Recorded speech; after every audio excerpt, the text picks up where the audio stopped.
할렐루야. 저는 크게 한번 할렐루야 합시다. 할렐루야. 자, 우리 옆에 있는 분들하고 좀 인사 좀 합시다. 자, 주님의 이름으로 당신을 사랑합니다 하고 인사 한번 합시다.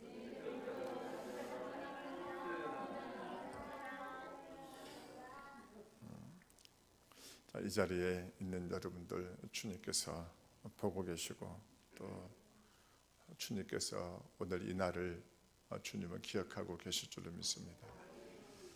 저분들이 많은 날들이 있지만 그 중에서 가장 귀한 날이 우리 그리스도인들에게는 바로 이 주일만큼 우리에게 귀한 날이 없습니다. 저한테 늘 문자를 보내시는 그 목사님이 계시는데 주일만 되면 이분이 저한테 문자를 보내요. 근데 그분이 뭐라고 문자를 보내냐면은 우리가 주일을 거룩하게 지키면 주님도 우리를 지키십니다 하고 이렇게 늘 이렇게 문자를 보내십니다. 그래서 참 이분 한결같아요. 매주마다 보내요. 그래서 여러분들도 여러분 저와 여러분들의 인생은 심는 대로 거두게 되어 있습니다. 내가 주님 앞에 이 거룩한 주일을 내드리면 주님도 저와 여러분들을 지키시고 돌보세요. 할렐루야. 자, 오늘은 따라합시다. 하나님의 은혜. 참 너무나 좋습니다. 제가 이 하나님의 은혜만큼 또 은혜가 없으면 또 안 되기 때문에 하나님의 은혜만큼 우리에게 귀한 것이 없습니다. 저는 오늘 야고보서 4장 6절과 요한복음 1장 17절을 통해서 하나님의 은혜라는 제목으로 함께 말씀을 나누기를 원합니다. 여러분, 모든 사람은 구원이 다 필요합니다. 그 이유는 바로 사람은 스스로 해결할 수 없는 문제를 안고 있기 때문입니다. 이 땅에 태어난 사람 중에 스스로 해결할 수 없는 문제가 없는 사람은 아무도 없습니다. 우리에게는 여러 가지 질병의 문제도 있고 또 우리에게는 연약한 문제도 있고 우리에게는 또 부족함의 문제가 있고 그리고 모든 사람이 피할 수 없는 이 죽음의 문제가 저와 여러분들이 가지고 있는 것입니다. 우리가 스스로 해결할 수 없는 문제가 있다는 것은 저와 여러분들의 모든 사람이 다 구원이 필요하다는 것을 의미하는 것입니다. 그러나 불행하게도 사람은 스스로를 구원할 수가 없습니다. 여러분, 우리가 사람이 스스로를 우리의 문제를 해결할 수 없고 스스로를 우리가 구원할 수 없다는 것은 바로 사람에게는 바로 이 구원자가 필요함을 우리에게 의미하는 것입니다. 제가 지난 주일에 제가 여러분들과 함께 하나님은 사랑이십니다라는 말씀을 함께 우리가 보았는데 여러분, 하나님은 사랑이시기 때문에 우리가 해결할 수 없는 문제를 해결해 주지 아니하시면은 안 되게 되어 있는 것입니다. 그래서 저와 여러분들을 우리의 죄의 결과로 인하여 우리가 사망에 이르게 되고 우리가 죄의 결과로 인하여 저 영원한 멸망의 장소인 형벌을 우리가 받아야 하지만 하나님은 반드시 우리를 사랑하시기 때문에 이 문제를 해결해 주셔야만 되는 것입니다. 그 하나님께서 우리의 문제를 해결해 주시기 위한 방법이 바로 뭐냐면 은혜입니다.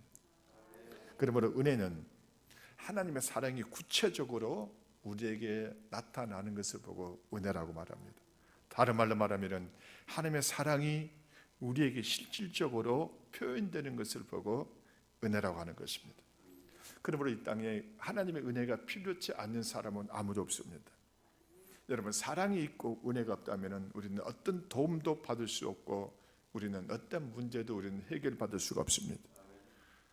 그러므로 저와 여러분들은 하나님께서 사랑이신 그 하나님이 저와 여러분들의 삶의 문제를 구체적으로 해결해 주시기 위하여 그리고 사랑이신 그 하나님이 구체적으로 우리의 문제를 어떻게 해결해 주시기를 원하시는 실질적인 표현의 방법이 바로 은혜라면 하나님께서 이 은혜를 어떻게 베푸시는지 이 은혜가 구체적으로 무엇인지 우리가 이것을 깨달아야 저와 여러분들은 하나님의 은혜를 누리는 삶을 우리가 살 수가 있습니다. 여러분, 모든 것에는 다 시작이 있습니다. 자, 따라합시다. 모든 것에는 시작이 있다. 제가 이 낙동강을 좋아합니다. 한강도 좋아하지만은 낙동강을 좋아하는 이유가 제가 이게 대구에서 제가 살 때 이 낙동강을 참으로 많이 찾았던 것 같아요.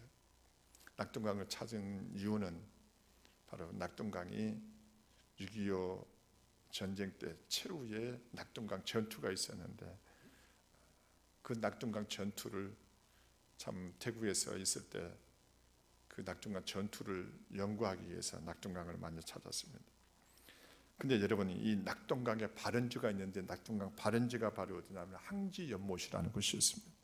혹시 여러분들 항지연못 가보신 분 계시나요? 여러분, 한강의 발원지는 어디냐면은 저 검룡소라는 곳이 바로 한강의 발원지입니다. 그러므로 모든 강도 시작점이 있는 것입니다. 낙동강도 항지연못이라는 곳에부터 시작을 하고 한강도 검룡소에서부터 시작을 하는 것입니다. 이처럼 강도 시작점이 있는 것처럼 하나님의 은혜도 시작점이 있는데 그 하나님의 은혜의 시작점은 바로 하나님의 사랑에서부터 시작을 하는 것입니다. 다시 말씀드리면 하나님의 사랑에서 뭐가 나오게 되냐면 하나님의 은혜가 나오는 것입니다. 그러므로 사랑이 없으면 은혜가 없습니다. 자, 따라합시다. 사랑이 없으면 은혜가 없다. 여러분, 하나님은 사랑이시라고 말씀하시는데 그분이 우리를 사랑하신다면 반드시 우리의 문제를 해결해 주시기 위하여 하나님께서 실질적으로 그 사랑이 표현되는 방법이 바로 하나님의 은혜로 표현이 되는 것입니다. 여러분, 이것을 가장 잘 말씀하고 있는 것이 바로 누가복음 15장인데 누가복음 15장을 보게 되면 저와 여러분들이 탕자의 비유가 나옵니다. 여기에 보게 되면 이 탕자 비유를 통해서 우리는 하나님의 사랑과 하나님의 은혜가 어떻게 우리에게 주어지는지를 우리가 알 수가 있습니다. 잘 아는 것처럼 이 탕자는 둘째 아들 아버지로부터 품깃을 받지요. 그리고는 먼 나라로 떠나요. 그리고는 그 아버지로부터 받은 그 품깃을 먼 나라로 떠나서 화랑방탕한 생활을 통해서 전부 다 탕진하고 맙니다. 여러분, 다 탕진하고는 이 아들에게는 아무 방법이 없었습니다. 그 문제를, 자신의 문제를 해결할 수 있는 방법이 없자 하물며 줄인 배를 채울 수도 없는 그런 지경에 그가 이르자 그가 마음을 돌이켜 바로 아버지께로 돌아오고자 합니다. 그리고 그가 아버지께로 돌아와요. 그가 아버지께로 돌아오자 아버지는 그 아들에게 필요한 것들을 제공합니다. 그 아들이 돌아오자 그 아버지는 그 아들에게 손에 가락지를 끼우고 좋은 옷을 입히고 발에 신발을 신기고 그리고 그에게 가장 좋은 송아지를, 살찐 송아지를 잡아서 그와 함께 먹습니다. 이게 바로 은혜입니다. 쉽게 말하면 은혜는 실질적으로 그 돌아온 아들에게 이 아버지가 그의 필요한 것들을 채워주는 것입니다. 공급해 주는 것입니다. 그러므로 이 아버지는 이 아들을 사랑하기 때문에 돌아온 그 아들에게 이처럼 그 아들에게 실질적인 필요한 것들을 제공해 주는 것, 이게 바로 은혜인 것입니다. 그러므로 여러분, 아버지 입장에서는 아들을 사랑하기 때문에 은혜를 베푸신 거지만은 아들 입장에서는 그 은혜를 뭐한 겁니까? 받은 것이 되는 것입니다. 그러므로 하나님은 사랑이시기 때문에 우리가 해결할 수 없는 문제를 해결해 주시기 위하여 그분은 반드시 그 사랑을 은혜를 통해서 우리에게 베푸시는 것입니다. 여러분, 우리에게는 연약함이 있고 우리에게는 부족함이 있습니다. 그리고 우리에게는 해결할 수 있는 수많은 문제들을 우리는 안고 있습니다. 그러나 사랑이신 그 하나님은 우리의 문제를 해결하기 위하여 그 사랑을 구체적으로 표현하셨는데 그것을 보고 뭐라고 그럽니까? 은혜라고 말하는 것입니다.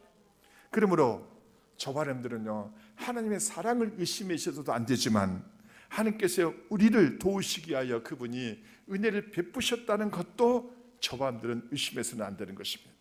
자, 따라합시다. 사랑이신 하나님은 우리에게 은혜를 베푸셨다.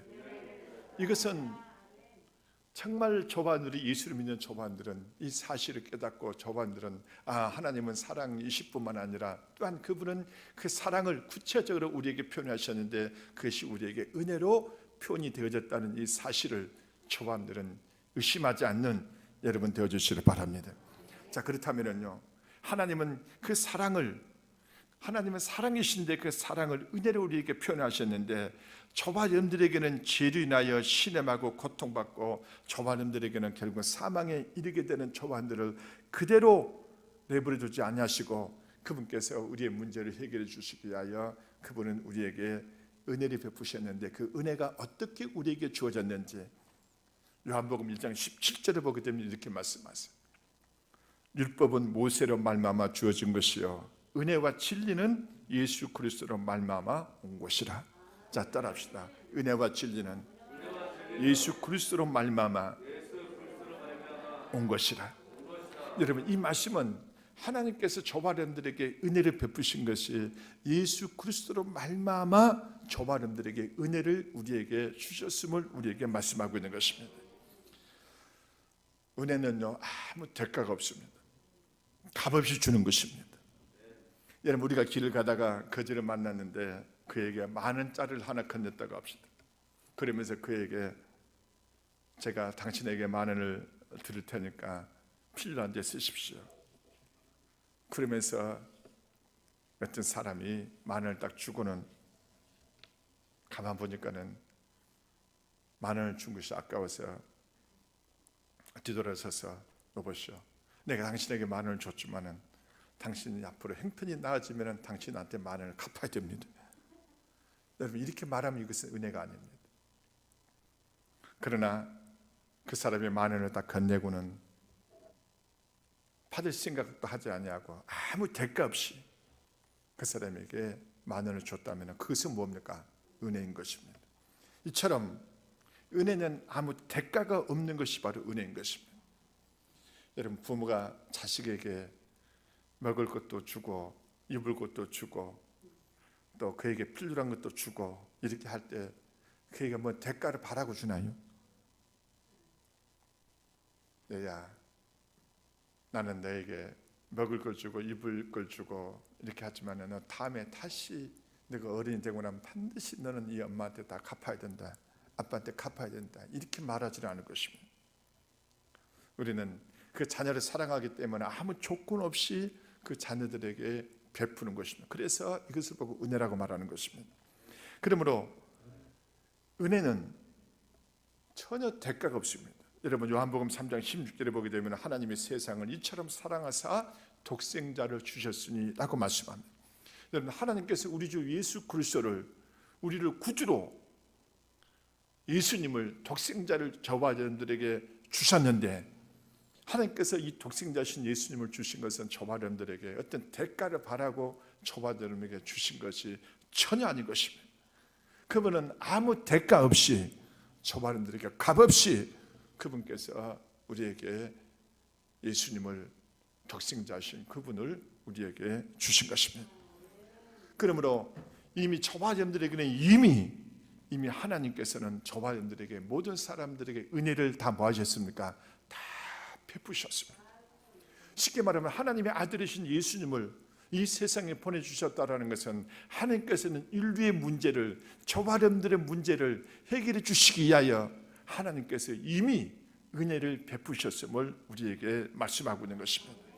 여러분, 주님은 이 땅에 오셔서 우리의 죄를 짊어지셨을 뿐만 아니라 그분은 우리가 받아야 될 저주를 대신 받으시고 우리가 받아야 될 고통과 질고를 대신 지시고, 그리고 그분은 십자가에서 죽으시고 그분은 삶 안에 다시 살아나심으로 말미암아 예수 그리스도를 나의 하나님 나의 구주로 영접하는 자들에게, 모든 자들에게 바로 그분의 그 부활의 생명을 주셔서 우리의 죽음의 문제를 해결해 주고 계시는 것입니다. 그러므로 누구든지 이제는 하나님께서 베푸신 이 은혜를 의심할 수가 없습니다. 이미 하나님께서 모든 자들에게 다 은혜를 베푸셨습니다. 이 하나님의 은혜를 하나님께서 베푸셨지만은 사람이 이 은혜를 얻지 못하는 것은 하나님에게 있는 것이 아니라 바로 사람에게 문제가 있다는 것을 깨닫는 여러분 되시길 바랍니다. 사랑하는 성도 여러분이요, 하나님은 우리의 모든 문제를 예수 그리스도를 통해서 그리스도 안에서 해결해 주시기 위하여 하나님의 은혜로 그리스도를 우리에게 보내주셨음을 깨닫는 여러분 되어주시기를 주님의 이름으로 축원합니다. 자, 그러나 여러분요, 이 하나님의 은혜는 그냥 누구나 다 하나님께서 오늘날은 모든 자들에게 다 은혜를 다 베푸셨지만은, 그러나 이 모든 자가, 모든 사람들이 다 이 은혜를 받아들이는 것이 아닙니다. 고린도후서 6장 2절을 한번 보시면요, 이르시되 내가 은혜 베풀 때에 너에게서 듣고 구원의 날에 너를 도왔다 하셨으니 보라 지금은 은혜 받을 만한 때요 보라 지금은 구원의 날이로다. 여러분, 이 말씀은 지금이 바로 뭘 받을 때냐면 구원의 은혜를 받을 때인 것입니다. 이미 하나님께서는 저와 여러분들을, 하나님은 사랑이신 그분이, 그 사랑이 구체적으로 표현되는 것이 바로 하나님의 은혜인데, 하나님의 이 은혜를 예수 그리스도를 우리에게 보내주심으로 말미암아 하나님께서 우리에게 은혜를 베풀어 주셨습니다. 그리고 지금은 하나님께서 예수 그리스도를 우리에게 보내주셨기 때문에 지금이 바로 뭐 할 때라고 말씀하시냐면 은혜 받을 때라고 하나님께서 우리에게 말씀하고 계시는 것입니다. 그러므로 지금은 누구든지 은혜를 받을 수 있는 때가 바로 지금 우리가 살고 있는 이 시대가 바로 하나님께서 베풀어 주신 은혜를 누구든지 받을 수 있는 때라는 것을 깨닫는 여러분 되시길 바랍니다. 그러나 누가 은혜를 얻습니까? 이 하나님의 은혜는 하나님의 사랑의 표현이지만, 여러분, 이 은혜에는 놀라운 특성이 있는데, 이 은혜는요 반드시 위에서 아래로 주어지는 것입니다. 여러분요, 자식이 부모에게 은혜를 베푸는 거 아닙니다. 은혜는 어디서부터 흐르는 겁니까? 위에서 아래로 흐르는 것입니다. 마침 물이 위에서 아래로 흐르는 것처럼 은혜도 완전하신 하나님께서 부족하고 연약하고 또 수많은 문제를 안고 있는 사람에게 하나님께서 은혜가 부어지는 것입니다. 그래서 야고보서 4장 6절에 보게 되면요, 뭐라고 말씀하고 있습니까? 하나님이 교만한 자를 물리치시고 겸손한 자에게 은혜를 주신다 하였느니라. 이 말씀이 굉장히 깊습니다. 여러분, 하나님께서는 절대 교만한 자에게 은혜를 베푸실 수가 없어요. 하나님 어떤 자에게 베풉니까? 겸손한 자에게 하나님께서 은혜를 베푸십니다. 여러분, 나는 하나님의 필요 없어. 나는 하나님 없어도 살 수 있어. 나는 하나님 없어서 얼마든지 내 마음대로 내 뜻대로 할 수 있어. 여러분, 이런 자들은 하나님이 필요 없다고 생각하고 나 하나님을 인정하지 않냐고 하나님 없어서 살 수 있다는 것이 바로 하나님이 입장에서 보실 때는 굉장히 그것이 교만인 것입니다. 그래서 하나님께서는 그런 자들에게는 절대 은혜를 그들에게 주실 수가 없으세요. 하나님은 어떤 자들에게 은혜를 베푸십니까? 바로 하나님 앞에서 겸손한 자들. 여러분요, 우리가 잘 알고 있는 사탄을 한번 보십시오. 여러분, 사탄은 그가 처음부터 사탄이 된 거 아닙니다. 우리가 잘 아는 것처럼 하나님께서 하늘과 땅을 창조하시기 전에 가장 먼저 지음을 받은 존재가 바로 천사들이 지음을 받았습니다.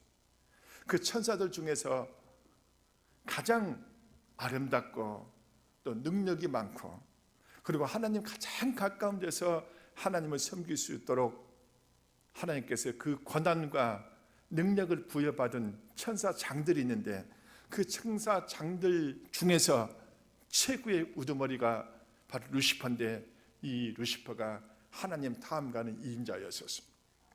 그에게는 아름다움이 있고 그에게는 능력이 부어졌습니다. 그러나 여러분, 그는 하나님 앞에서 하나님과 동등되고자 했고, 하나님보다도 자신의 이치를 더 높이려고 하는 그 순간 하나님은 더 이상 그에게 은혜를 베풀 수가 없으셔서 그는 천상에서 우리가 살고 있는 이 땅으로 내쫓겨만 했던 것입니다. 여러분, 그는 왜, 여러분, 하나님은 절대 그분과 동등하고 그분을 인정하지 아니하고 그분보다도 자신을 더 높이는 자에게 하나님은 은혜를 베푸실 수가 없으십니다. 여러분, 그만이 뭔지 아세요? 여러분들은 착하고 또 겉으로 보기에는 온순하고 이런 사람들이 교만하지 않을 것 같지만 그렇지 않습니다. 여러분, 하나님 입장에서부터는 교만은 하나님을 인정하지 않는 것이요, 하나님을 신뢰하지 않는 것이요, 하나님보다도 자신을 더 높이려고 하는 모든 것들이 다 하나님 보시기에는 교만인 것입니다. 바로 사탄이 바로 이와 같은 교만에 빠진 것입니다. 그래서 그는 하나님의 은혜를 더 이상 입을 수가 없어서 천상에서 내쫓긴 것입니다. 사랑하는 성도 여러분이야, 왜 오늘날 하나님께서 사랑이신 그 하나님이 우리에게 우리의 모든 삶의 문제를 해결해 주시기 위하여 하나님께서는 은혜를 베푸셔서 그분의 아들을 우리에게 주셨는데, 왜 사람들은 그 하나님의 은혜를 얻지 못하는 걸까요? 이것은 바로 하나님 앞에서 자신을 낮추지 않기 때문인 것입니다. 다시 말씀드리면 하나님 앞에서 자신을 겸손한 이치에 두지 않기 때문인 것입니다. 자신이 연약하고 부족함에도 불구하고 스스로 해결할 수 있는 문제를 가지고 있음에도 불구하고 하나님 앞에 나가서 하나님 앞에 겸손하게 그 하나님의 도우심을 얻지 않기 때문인 것입니다. 다시 말씀드리면 겸손하지 않기 때문인 것입니다. 우리가 오늘 야고보서 4장 6절의 말씀처럼, 그러나 하나님은 겸손한 자에게 뭘 베푸십니까? 은혜를 베푸십니다. 자, 따라합시다. 하나님은 겸손한 자에게 은혜를 베푸십니다. 여러분 깨닫는 여러분 되시길 바랍니다. 저는 이런 사람을 봤어요. 이런 사람은, 어떤 사람, 이 사람은요 군인이었는데 아주 군에서 아주 높은 계급을 가지고 있었습니다. 그래서 이 사람에게 복음을 전해서 당신은 예수 믿어야 됩니다, 당신에게는 하나님이 필요합니다. 그니 이 사람이 뭐라고 대답했냐면, 목사님, 저는 한때 군 복무를 했던 사람입니다. 군인은 아주 강합니다. 군인은 그 누구에도 굴복하지 않습니다. 여보시오, 군인이 뭔 대수냐? 당신에게는 예수가 필요하다. 예수님을 영접을 하고 하나님의 은혜를 받아들이세요. 그래야 당신은 죽음의 문제를 해결할 수 있고 죽음에서 벗어날 수 있다. 아니, 목사님 아닙니다. 군인은 명예롭게 죽어야 됩니다. 아무리 복음을 전해도 이 사람은 자기 군인답게 죽겠다라고. 근데요, 끝까지 이 사람이 복음을 받아들이지 않았습니다. 하나님의 은혜를 받아들이지 않았습니다. 마지막 하나님께서 그에게 복음을 받아들일 수 있는 기회를 주셨지만 그러나 받아들이지 아니하고, 그가 마지막 그에게 복음을 전하고 딱 집 앞에서 나오는데 그때 숨이 거둬졌습니다. 여러분, 죽음의 앞에서 명예가 무슨 소용이 있습니까? 죽음 앞에서 재물이 무슨 소용이 있습니까? 죽음 앞에서 나의 학력이 무슨 소용이 있습니까?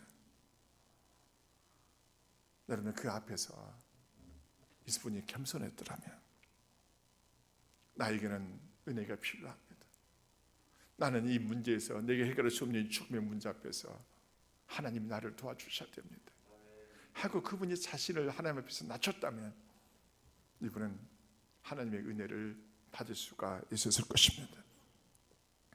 제가 어제 뉴스를 하나 좀 봤어요. 뉴스를 하나 봤는데, 이것은 정치적인 발언이 아니니까 여러분들 오해하지 말고 들으세요. 전두환 대통령의 그 차남인 전재용이라는, 보니까 아들이 있더라고요. 보니까 저는 아들이 있는지도 몰랐습니다. 근데 이분이 하여튼 여러 가지 이유 때문에 출근길에 붙잡혀서 교도소로 들어갔습니다. 교도소로 들어갔는데 그 교도소에 들어가서 수감돼서 감옥 생활하는데 갑자기 보니까 찬송가가 들려요. 무슨 찬송가를 불렀는지 모르겠지만 보니까 이분이 간증이 그래요. 보니까 잘 부르는 찬송가가 아니고 너무나 못 부르는 찬송가였더라는 거예요. 막 찬송가를 부르는데 그 찬송가를, 그 못 부르는 찬송가도 음정도 틀리고 박자도 틀렸을 것 같아요. 근데 그 찬송가를 듣는 그 순간 이분이요, 그 감옥에서 울컥하고 눈물이 쏟아지더라는 거예요. 그러면서 이분이 나도 예배를 드리고 싶다, 나도 찬송하고 싶다, 이 마음이 들어서 이분도 그곳에서 찬송을 하면서 예배 생활을 하게 됐더라는 겁니다. 우리가 잘 아는 것처럼 그 전재용 전두환 대통령의 이 아들이신 이 차남이신 이분이 부인이 박상아라고 아주 유명한 탤런트인지 배우인지 저는 잘 모릅니다만은 아무튼 그런 것 같아요. 근데 이분이 그리고는 간증한 거 보니까 이제는 제가 목회자의 길을 걷기 위해서 신학대학원을 다니게 됐다라고 이분이 간증을 하시더라고요. 그러면서 자기 아버지를 찾아가서 아버지 제가 신학대학원을 가서 목사가 되려고 한다 그러니까는 아버지가 너무 기뻐하더라는 겁니다. 그러면서 한다는 이야기가 너가 목회를 하고 내가 교회를 시작하면 내가 너 섬기는 교회에 가서 하나님 앞에 예배드리고 싶다. 그건 내가 지어낸 말이 아니고 뉴스에 나왔다. 제가 이 이야기를 쭉 들으면서요, 초반들이 하나님의 은혜는 우리가 생각하기에는 이 사람은 하나님의 은혜를 받을 것 같고 이 사람은 하나님의 은혜를 받을지 못할 것 같다라는 거 생각하지만 그렇지 않습니다. 여러분들이 찬양도 마찬가지예요. 찬양을 잘하는 사람에게 은혜를 받을 것 같았죠. 아니에요. 어떤 때는 음정도 박자도 서툴러도 하나님의 은혜가 우리에게 주어져요. 그러니까 제가 혹시 찬양할 때 음정 틀리고 박자 틀려도 여러분들도 지적하지 마세요. 할렐루야.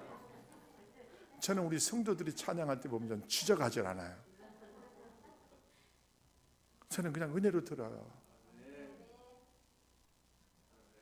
박자도 틀리고 음정도 틀려도 저렇게 하나님을 찬송하고자 하는구나.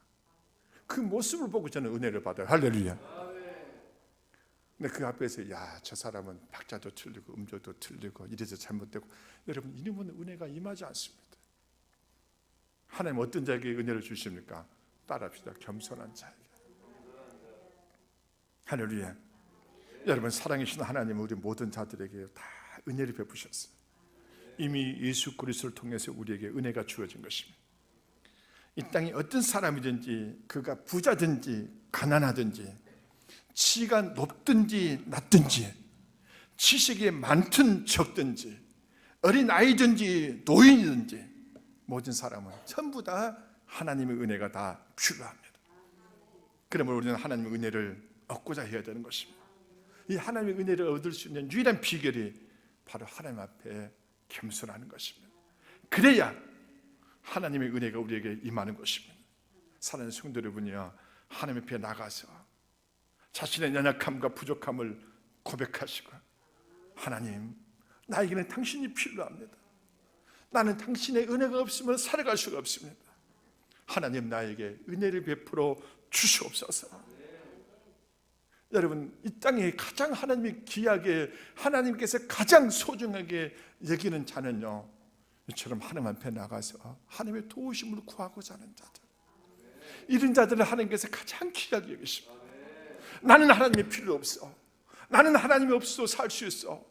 나는 내 힘으로 내 능력으로 얼마든지 나는 살 수 있어. 이런 자들은 하나님이 그들에게 어떠한 하나님께서 사랑이신 그분이 저와 너에게 은혜를 베푸셨다 할지라도 하나님께서 그런 자들에게 은혜를 주실 수가 없습니다. 하나님 저 부족해요. 하나님 저 연약해요. 하나님 저 당신 없으면 살 수 없어요 라고 하나님을 의지하는 자들, 하나님을 신뢰하는 자들, 하나님이 가장 기뻐하는 자들은 바로 하나님을 신뢰하는 자들입니다. 왜 그럴까요? 이런 자들에게 하나님께서는 은혜를 베풀 수가 있기 때문인 것입니다. 사랑하는 성도 여러분, 이렇게 고백하십시오. 하나님 나에게는 당신이 필요합니다. 나는 당신의 도움이 필요합니다. 나는 당신의 도움이 없으면 나는 살아갈 수가 없습니다 라고 하나님 앞에 나가서 겸손하게 엎드려서 그분의 도우심을 구하십시오. 그러면 하나님은 여러분에게 은혜를 베풀어 주실 것입니다. 기도합니다. 살아계신 아버지 하나님, 우리는